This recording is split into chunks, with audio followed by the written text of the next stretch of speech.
जय हिंद एवरीवन।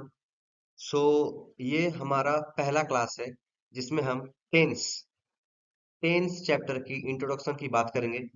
तो इस वीडियो में कुछ और बातें नहीं होगी बाहर की, ठीक है, जो है वो पढ़ाई की होगी, ठीक है। तो ये पहला वीडियो है, तो सबसे पहले अभी शुरू करते हैं। बाकी जो बात करना है वो बाकी और वीडियो में बात कर लेंगे, ठीक है। तो इस वीडियो से नॉर्मली जो टेंस है उसके बारे में हम शुरू करेंगे। तो ये बेसिक क्लास है, ये एकदम बेसिक क्लास, यानी जो एकदम जिसको कुछ नहीं आता हो टेंस में, उसके लिए है मेनली ये क्लास, ठीक है। तो इस क्लास में टेंस का डिटेल में इंट्रोडक्शन हम देंगे। Let's start. सबसे पहले अगर टेंस की बात किया जाए तो हम लोग बचपन से पढ़ के आ रहे हैं कि टेंस तीन प्रकार की होती है। पढ़ रहे कि नहीं? क्या क्या पढ़ रहे हैं हम लोग? एक पढ़ रहे हैं हम लोग प्रेजेंट टेंस, बचपन से पढ़ रहे हैं कि एक है प्रेजेंट टेंस, दूसरा है हमारा पास्ट टेंस, और तीसरा हमारा फ्यूचर टेंस। अब मॉडर्न मॉडर्न इंग्लिश की बात करूं तो टेंस को दो प्रकार कहते हैं, प्रेजेंट टेंस और पास्ट टेंस। फ्यूचर टेंस को टेंस नहीं माना जाता है, क्योंकि फ्यूचर मतलब तो प्रिडिक्शन, वो टेंस कैसे हो सकती है? फ्यूचर अगर मैं किसी चीज की बात करूं तो वो तो प्रिडिक्शन है, दिस इज नॉट टेंस। तो मॉडर्न इंग्लिश की बात करूं तो टेंस दो प्रकार के कहते हैं कई लोग, प्रेजेंट टेंस और पास्ट टेंस। फ्यूचर को प्रेडिक्शन मानते हैं, लेकिन हम इंग्लिश ग्रामर पढ़ रहे हैं, तो इन द ग्रामर हमें तीन तरह का ही टेंस पढ़ना होगा, जो कि है प्रेजेंट टेंस, पास्ट टेंस और फ्यूचर टेंस। हो गया। अब इसके बारे में मैं एक चीज बताता हूँ। सबसे पहले अगर एक स्टैम्प बनाऊं, टाइम स्टैम्प, टाइम के लिए, टाइम रिलेटेड, ठीक है, तो आप ध्यान दीजिए। ये मान लीजिए फ्यूचर है, ये मान लीजिए हमारा प्रेजेंट है, और ये मान लीजिए पास्ट है। जैसे अभी मैं ये लिख रहा हूं तो ये प्रेजेंट टेंस है ना। अभी आप देख रहे हैं, अभी आप सोचिए वीडियो देख रहे हैं, तो ये प्रेजेंट टेंस है, प्रेजेंट में आप देख रहे हैं। जब कल की बात होगी तो आप क्या कहेंगे कि मैंने इंट्रोडक्शन ऑफ टेंस वीडियो देखा था, ठीक है, तो वो पास्ट में आ जाएगी। प्रेजेंट में घटित हुआ कोई भी चीज बाद में पास हो जाती है, बस इतना ही है। और सोचिए नेक्स्ट जो वीडियो आने वाला है, जो नेक्स्ट पार्ट आएगा वो आपका फ्यूचर होगा, है कि नहीं? तो ये टाइम के ऊपर होता है। अब जो अब जो टेंस की बात करूं, ये तो हो गया। अब अगर मैं टेंस की बात करूं, टेंस में जो एक्शन है ये भी चाहिए। एक्शन, एक्शन जैसे जैसे अभी मैं पढ़ा रहा हूं, तो ये मेरा कौन सा action? Continuous action, continuous action. समझ में आया? अभी मैं पढ़ा रहा हूं ना, अभी ये काम हो रहा है, खत्म नहीं हुआ है, अभी ये काम हो रहा है, तो ये कंटिन्यूअस एक्शन है। जब ये खत्म हो जाएगा, यानी जब ये क्लास खत्म हो जाएगा, तो क्या हो जाएगा? वो हो जाएगा, सॉरी, वो हो जाएगा परफेक्ट, परफेक्ट एक्शन। वो हो जाएगा आपका परफेक्ट एक्शन, ठीक है। एक है कॉन्टिन्यूअस एक्शन, जैसे मैं अभी पढ़ा रहा हूं, आप पढ़ रहे हैं तो ये कंटिन्यूअस चल रही है, ठीक है। और जब ये वीडियो खत्म हो जाएगा तो क्या होगा? परफेक्ट, कि हाँ खत्म हो गया है। अब सोचिए ये वीडियो आधा घंटा का है, आधा घंटा का है। आपसे कोई 20 मिनट में, जब 20 मिनट हो गया है वीडियो का ड्यूरेशन, तो आपको कोई पूछ रहा है क्या कर रहे हो? भाई मैं 20 मिनट से अभी वीडियो देख रहा हूँ। यानी आपका एक्शन चल रहा है कुछ देर पहले से, जिसमें फुल कंप्लीट नहीं हुआ है, थोड़ा सा हुआ है और थोड़ा सा बाकी है। थोड़ा सा एक्शन कंप्लीट हुआ है और थोड़ा सा एक्शन बाकी है, वो इसका बीच में आता है, जिसे हम लोग कहते हैं कॉन्टिन्यूअस परफेक्ट, परफेक्ट कॉन्टिन्यूअस, ठीक है। Perfect continuous. मान लीजिए जैसे एक ट्रक ईटा आता है, ईटा, ब्रिक, एक ट्रक आता है तो उसमें 1,500 रहता है। तो मान लीजिए हम लोग लेबर लेबर लगाए काम करने के लिए, भाई कि 1,500 ईटा तुमको ढोना है, ठीक है। तो वो बोला ठीक है कोई बात नहीं, ढो देंगे, 6 घंटा लगेगा, ठीक है, 6 आवर्स वो लोग टाइम ड्यूरेशन दिया। अब तुम 2 से 3 घंटा बाद आके पूछ रहे हो भाई कितना हुआ? तो कंप्लीट तो नहीं हुआ है, लेकिन 2 से 3 घंटा तो कुछ तो हुआ होगा ना। 150 में से कम 800 ईटा तो काम हटाया होगा ना उन्होंने। तो बस वही चीज है कि कुछ काम पहले से चल रहा है, अभी कंप्लीट होना बाकी है, तो इसे परफेक्ट कॉन्टिन्यूअस कहते हैं। और एक प्रकार होता है, और एक प्रकार होता है जो कि सिंपल है, यानी जैसे simple past, simple present, simple, ये हो रहा है, हो रहा था, ये सब नहीं, ये डायरेक्ट इंफॉर्मेशन देता है। और सिर्फ एक्शन, एक्शन ही नहीं, नॉन एक्शन भी। अब नॉन एक्शन बोले तो क्या होता है बता दे रहा हूँ। तो ये चार प्रकार है, इसको ध्यान दीजिए, चार प्रकार। एक है सिंपल, दूसरा है कॉन्टिन्यूअस, तीसरा है परफेक्ट, चौथा है परफेक्ट कॉन्टिन्यूअस। ठीक। एक्शन वर्ब, एक्शन की अगर बात करूं तो जो वर्ब के माध्यम से एक्शन का पता चलता है, जैसे अगर मैं बताऊं आई प्ले क्रिकेट और लिखा हूं सी इज माई वाइफ, तो अब देखिए इस, अगर मैं सेकंड सेंटेंस की बात करूं इसकी, तो यहां लिखा हुआ आई प्ले क्रिकेट, ये एक्शन बता रही है कि मैं क्रिकेट खेलता हूं। ठीक है, ये एक्शन बता रही है हाँ मैं क्रिकेट खेलता हूं। लेकिन अगर मैं बताऊं कि सी इज माई वाइफ, वो मेरी पत्नी है, तो क्या मैं यहाँ पर एक्शन बता रहा हूँ? नहीं ना, इंफॉर्मेशन दे रहा हूँ कि वो मेरी पत्नी है, एक्शन तो नहीं बता रहा हूँ। लेकिन ये भी तो टेंस है ना, लेकिन ये भी तो टेंस है। तो टेंस ऐसा नहीं कि action always represents action, tense में ऐसा नहीं होगा कि हमेशा एक्शन ही बताएगा, नॉन एक्शन भी टेंस का पार्ट होता है। ठीक है, नॉन एक्शन भी टेंस का पार्ट होता है, जैसे एक्शन टेंस का पार्ट होता है और जैसे नॉन एक्शन भी टेंस का पार्ट होता है। अब इसको मैं थोड़ा सा क्लियर करके अब आपको यहाँ पर जो मेन चीज है वो मैं समझा रहा हूँ।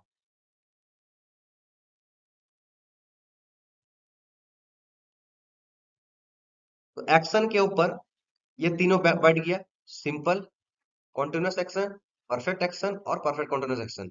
अब हम लोग इससे पहले स्लाइड में पढ़े कि प्रेजेंट टेंस जो है वो तीन प्रकार की होती है, एक होती है प्रेजेंट टेंस, एक होती है पास्ट टेंस और एक होती है फ्यूचर टेंस। अब देखिए, अब जोड़ लीजिए, एक होती है सिंपल प्रेजेंट, एक होती है प्रेजेंट कॉन्टिन्यूअस, एक होती है आपकी प्रेजेंट परफेक्ट, एक होती है प्रेजेंट परफेक्ट कॉन्टिन्यूअस। ठीक। दूसरा अगर बात करूं तो क्या होती है, simple past, past continuous, past perfect और पास्ट परफेक्ट कॉन्टिन्यूअस। फ्यूचर की बात करूं तो simple future, simple future, future continuous, future perfect और फ्यूचर परफेक्ट कॉन्टिन्यूअस। समझ में आया? तो ये हो गया हमारा 12 तरह का टेंस, ये हो गया हमारा 12 तरह का tense, 12 types of tense. I hope यहां तक आप सभी को क्लियर है। इसके बाद अगर बात करूं कि पता कैसे चलेगा टेंस, टेंस को कैसे पता करते हैं हम लोग? टेंस को हम लोग पता करते हैं वर्ब के मदद से। वर्ब बोले तो क्रिया, क्या होती है वर्ब बोले तो?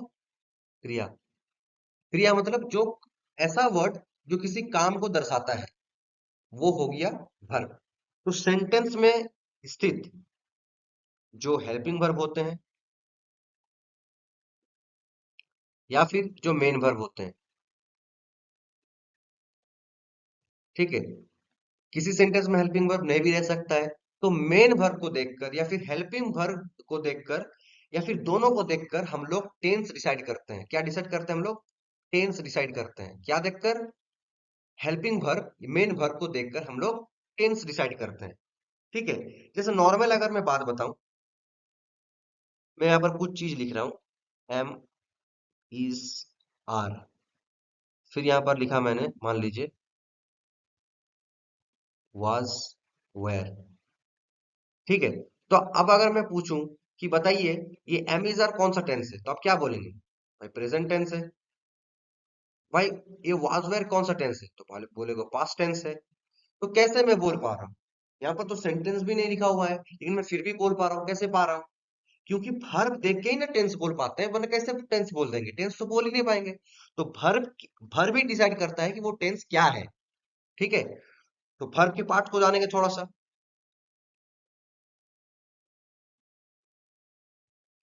वर्ब की पार्ट की अगर बात करूं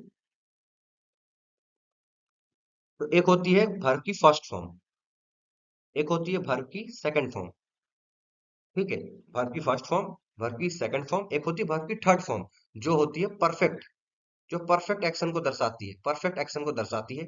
एक होती है वर्ब की फर्स्ट फॉर्म के साथ आईएनजी का प्रयोग, और एक होती है वर्ब के फर्स्ट फॉर्म के साथ एस या फिर ईएस का प्रयोग, एस या फिर ईएस का प्रयोग।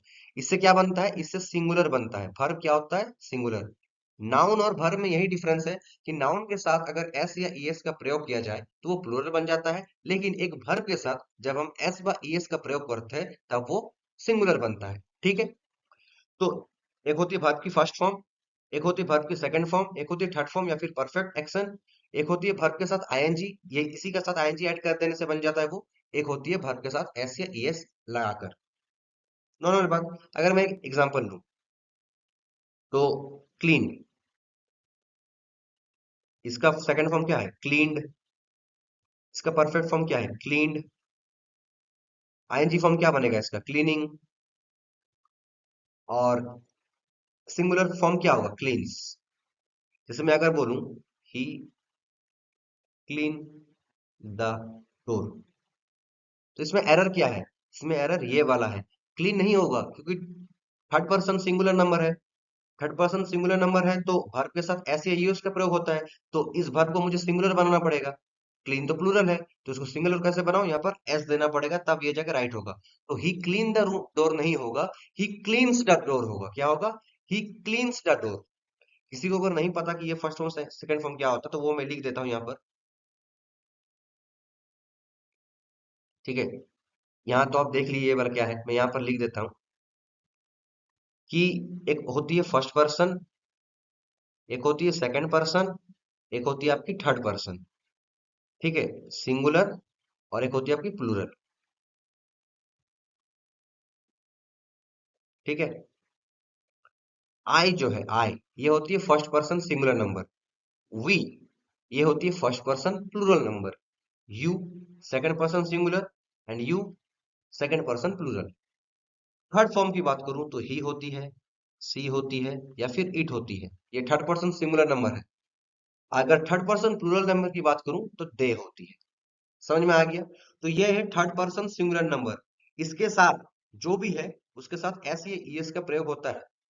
अब यहाँ पर दुनिया का जितना नाम है ना, नाम, राहुल, सीता, रामेश, हाँ, विनोद, फिर जो भी है, रिया, प्रिया, सुमन, जितना भी नाम है, ये भी थर्ड पर्सन सिंगुलर नंबर का ही पार्ट होता है।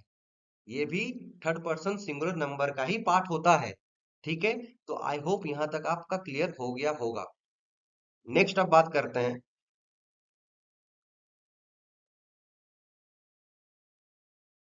कि पहचाने कैसे, पहचाने कैसे कि कौन सा क्या टेंस है।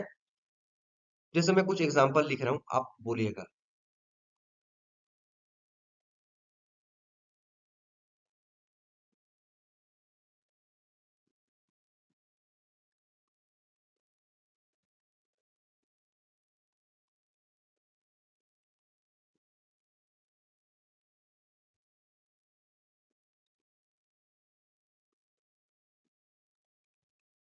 फर्स्ट सेंटेंस है I am playing cricket. Second sentence है ही हैज डन दिस। ठीक है, अब मान लीजिए किसी को नहीं पता, वो कैसे करेगा? तो हमें तो जानना पड़ेगा कि ये जो एम इज आर है ये कब प्रयोग होता है। अब हाँ, इतना तो समझ में आ गया भाई, ये प्रेजेंट टेंस में है। एम है तो ये प्रेजेंट टेंस में है, इतना समझ में आ गया। लेकिन प्रेजेंट टेंस का भी तो चार प्रकार होता है, उसमें कौन सा होगा? जानना तो पड़ेगा ना ये। जैसे यहाँ पर ही हैज डन दिस, अब हैव हैज भी प्रेजेंट टेंस में ही आता है। तो ठीक है, ये भी तो प्रेजेंट टेंस हो गया, लेकिन प्रेजेंट टेंस का कौन सा पार्ट है, ये भी तो हमें जानना पड़ेगा। तो इसे जानने से पहले हमें ये जानना पड़ेगा कि ये सब आता कब है। चलिए पहले वो जानते हैं। आपको पता होना चाहिए कि मैं जो सीख रहा हूँ उसका काम कहाँ पर है। अगर आपको उसका बेनिफिट ही नहीं पता तो आपको सीखने में मजा भी नहीं आएगा। जब आपको उसका बेनिफिट पता रहेगा तब आपको वो सीखने में मजा आएगा। ठीक है, तो नॉर्मल सी बात है, एम, इज और आर, ये यूज होती है कॉन्टिन्यूअस टेंस में। कॉन्टिन्यूअस टेंस में वाज, वेर, ये भी यूज होती है कॉन्टिन्यूअस टेंस में। लेकिन सिर्फ एम इज आर और वाज वेर रहने से ही कॉन्टिन्यूअस टेंस नहीं होता है। एम इज आर और वाज वेर के बाद, ठीक है, एम इज आर और वाज वेर का बाद वर्ब के फर्स्ट फॉर्म के साथ आईएनजी का भी प्रयोग होना चाहिए, तब वो कॉन्टिन्यूअस टेंस होता है।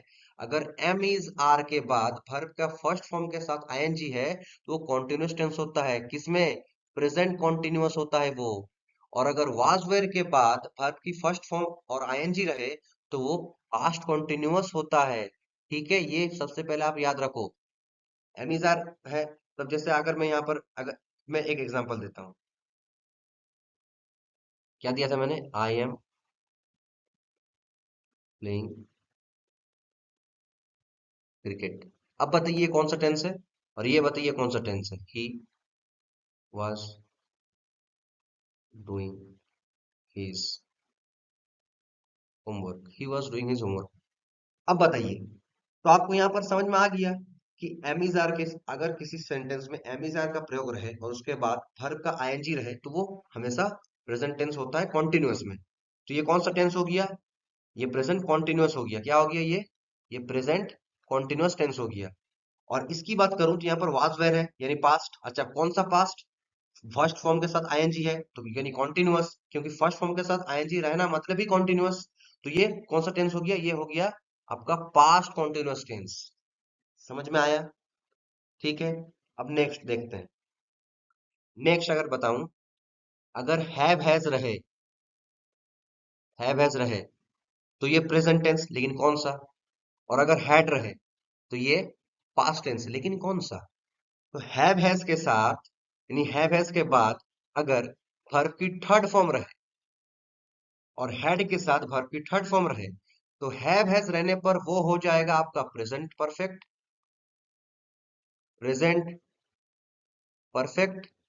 और हैड के बाद अगर वर्ब की थर्ड फॉर्म रहे तो वो हो जाएगा आपका पास्ट परफेक्ट।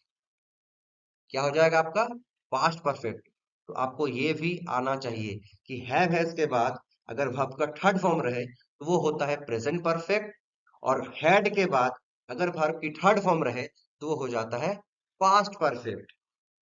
क्लियर इतना तक? अब अगर मैं एग्जांपल दूं कि he had doing his work, ये कौन सी टेंस है? तो हैड है मतलब पास्ट टेंस, इतना तक कंफर्म। डूइंग है, सॉरी ये थोड़ा सा गलत हो गया, ही हैज डन। तो ये वर्ब की थर्ड फॉर्म है, क्योंकि फर्स्ट फॉर्म अगर डू वर्ब की बात करूं, डू वर्ब की, तो फर्स्ट फॉर्म होती है डू, सेकंड फॉर्म होती है डिड, थर्ड फॉर्म होती है डन। Do did done. तो हेड के बाद वर्ब की थर्ड फॉर्म का प्रयोग किया गया है यानी परफेक्ट टेंस। हेड के बाद परफेक्ट टेंस यानी पास्ट परफेक्ट टेंस। कौन सी tense? Past perfect tense. I hope you understand. ये आपको समझ में आया होगा, इतना मुझे निश्चित है कि आपको इतना तक क्लियर हो गया होगा। अब मैं बताया था कि बीच का फासला तय करना है। बीच का फासला बोले तो बताया था ना कि आप सोचिए 1,500 ईटा किसको ढोने दिए हैं। वो बोला भाई 6 घंटा लगेगा। आप बोले ठीक है कर लो। आप 3 घंटा बाद आके पूछे भाई कुछ तो काम हुआ होगा ना, तो बताओ कितना काम हुआ है। तो बोला भैया अभी 900 तक हो गया है, जल्दी हो जाएगा। ठीक है, कंप्लीट भी नहीं हुआ है, काम रुका भी नहीं है, यानी कॉन्टिन्यूअस भी है और परफेक्ट भी, क्योंकि कुछ काम हो चुका है इसलिए परफेक्ट, कुछ काम हो रहा है बाकी है तो इसलिए कॉन्टिन्यूअस। तो वो क्या हो जाएगा? Perfect continuous. समझ में आया? अगर प्रेजेंट की बात किया जाए तो प्रेजेंट परफेक्ट कॉन्टिन्यूअस, पास्ट की बात किया जाए तो पास्ट परफेक्ट कॉन्टिन्यूअस, फ्यूचर की बात किया जाए तो फ्यूचर परफेक्ट कॉन्टिन्यूअस। समझ में आ गया? Is it clear? चलिए, अब इसका जो गठन है यानी फॉर्मेशन वो बताता हूँ कि परफेक्ट कॉन्टिन्यूअस में होता क्या है। सबसे पहले एक चीज जान लीजिए, परफेक्ट में क्या होता है? वर्ब की थर्ड फॉर्म आता है। कॉन्टिन्यूअस में क्या होता है? वर्ब के साथ आईएनजी का प्रयोग हो जाता है। लेकिन यहाँ पर थोड़ा सा ट्विस्ट है। अगर पास्ट टेंस की बात किया जाए तो हैव हैज रहेगा। इसके बाद आता है बीन। क्या आता है? बीन। फिर आता है आपका वर्ब की फर्स्ट फॉर्म के साथ आईएनजी। और अगर पास्ट परफेक्ट टेंस की बात किया जाए तो हैड, उसके बाद बीन, और उसके बाद वर्ब की फर्स्ट फॉर्म के साथ आईएनजी। ये दो चीज है, ये एक और ये दो। ये एक नंबर वाला यूज होगा प्रेजेंट के लिए और 2 नंबर वाला यूज होगा पास्ट के लिए। इसमें क्या है?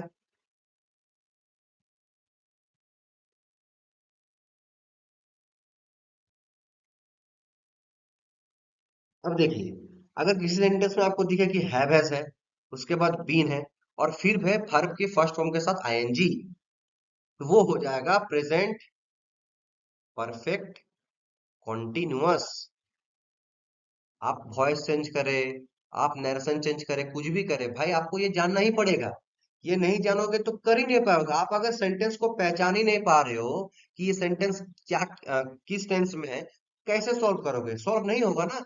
तो इसलिए तो सबसे पहले आपको जानना पड़ेगा ये कौन सा टेंस में है। आपको जानना पड़ेगा ये कौन सा टेंस में है। ठीक है। इसके बाद इस जो ये पहला पार्ट है जिसमें सिर्फ इंट्रोडक्शन की बात करूंगा। उसके बाद डिटेल में हर एक टेंस के बारे में जानूंगा। ये वीडियो के बाद आपको पहचानने में आ जाएगा कि हाँ ये टेंस ये है। तो अगर किसी सेंटेंस में आपको हैव एस दिखे, फिर बीन दिखे, फिर वर्ब की फर्स्ट फॉर्म के साथ आईएनजी दिखे, तो वो कौन सी टेंस है? वो है आपकी प्रेजेंट परफेक्ट कॉन्टिन्यूअस टेंस। और अगर किसी सेंटेंस में अगर अगर आपको हैड दिखे, बीन दिखे और वर्ब की फर्स्ट फॉर्म के साथ आईएनजी दिखे, वो हो जाएगी आपकी past perfect continuous tense. Past perfect continuous tense. समझ में आ गया है? क्लियर है? अब आपके मन में डाउट होगा, भाई पास्ट और प्रेजेंट के बारे में ही बता और फ्यूचर के बारे में कुछ बोलो नहीं। फ्यूचर एक थोड़ा सा डिफरेंट जगह में जाएगा। पास्ट और प्रेजेंट को रिलेट करके मैं फ्यूचर को भी बीच में लाऊंगा। लेकिन नॉर्मली अगर बात करूं, जो हम लोग बेसिक स्कूल लेवल में पढ़े हैं, वो क्या पढ़े हैं कि फ्यूचर टेंस के सेंटेंस में शैल और विल का प्रयोग होता है। शैल और विल का प्रयोग होता है, यानी अगर किसी सेंटेंस में अगर शैल और विल दिख जाए तो वो सेंटेंस फ्यूचर में है। तो अब अगर शैल और विल के बाद वर्ब की फर्स्ट फॉर्म के साथ आईएनजी रहे तो फ्यूचर कॉन्टिन्यूअस। शैल विल के बाद अगर वर्ब की थर्ड फॉर्म रहे तो फ्यूचर परफेक्ट। और शैल विल के बाद अगर बीन रहे, फिर वर्ब की फर्स्ट फॉर्म के साथ आईएनजी रहे, तो फ्यूचर परफेक्ट कॉन्टिन्यूअस। क्लियर है? समझ में आ गया क्या चीज है? तो उसको नरेट, उसको दोनों, ये जो पास्ट और प्रेजेंट का जो मामला है, मामला जो गड़बड़ है, इस दो चीज को मिला के जो फ्यूचर है उसको मैं लाऊंगा। ठीक है? तो ये जो वीडियो है अभी जो आप देख रही है लगभग 20-25 मिनट का है। इसमें आपको सिर्फ इंट्रोडक्शन दिया मैंने, और इंट्रोडक्शन आपको सच में बेहतरीन लगा होगा, ये मेरा दावा है। आप कमेंट में बताना जरूर कि आपको इंट्रोडक्शन कैसा लगा। ठीक है? इंट्रोडक्शन में आपको ये तो पता चल जाएगा। इसके बाद जब आपको कुछ भी सेंटेंस को देखने को मिलेगा ना, तो आपको पता चल जाएगा हाँ ये इस टेंस में है, आपको पहचानने में आ जाएगा। दुश्मन को मारने से पहले दुश्मन को जानना तो पड़ता है ना, कि ये है। आपको पता ही नहीं है आपका दुश्मन कौन है, तब कैसे मारोगे उसको? तो आपको आपका दुश्मन को पता होना चाहिए। तो इसलिए आपको एरर आएगा, कुछ भी आएगा, कुछ किसी भी एग्जाम दो, एमटीएस दो, जीडी दो, एयरफोर्स दो, आपको तो सबसे पहले ये जानना पड़ेगा कि ये सेंटेंस किस टेंस में है। वरना तो आप कर ही नहीं पाओगे। ना आप वॉइस चेंज कर पाओगे, ना आप एरर कर पाओगे, ना आप क्या बोलते हैं उसे, नेशन चेंज कर पाओगे, कर ही नहीं पाओगे। ठीक है? जैसे एक एग्जांपल मैं देता हूँ, यहाँ पर लिख देता हूँ, आई क्लीन माई रूम। और एक दूं अगर, आई क्लीन माई रूम।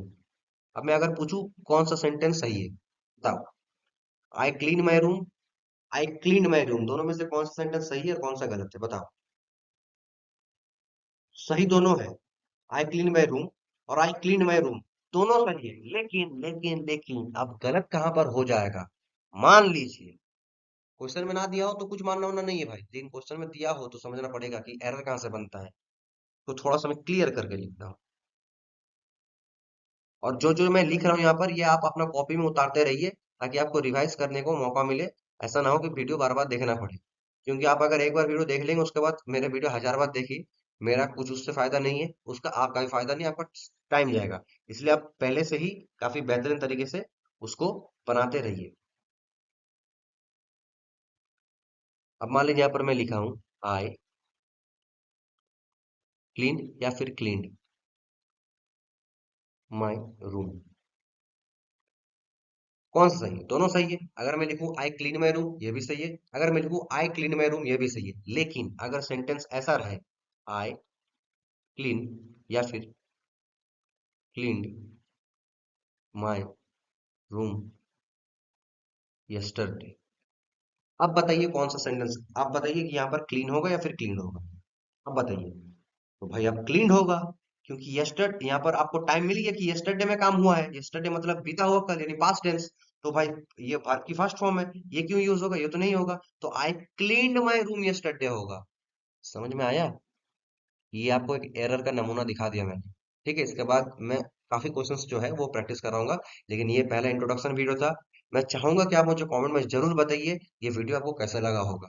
तो मिलते हैं नेक्स्ट वीडियो में, तब तक के लिए जय Hind, goodbye and take care. और जाने से पहले मैं एक बात और बता दूं कि भाई रिवाइज करके आना, रिवाइज करके आना। ठीक है?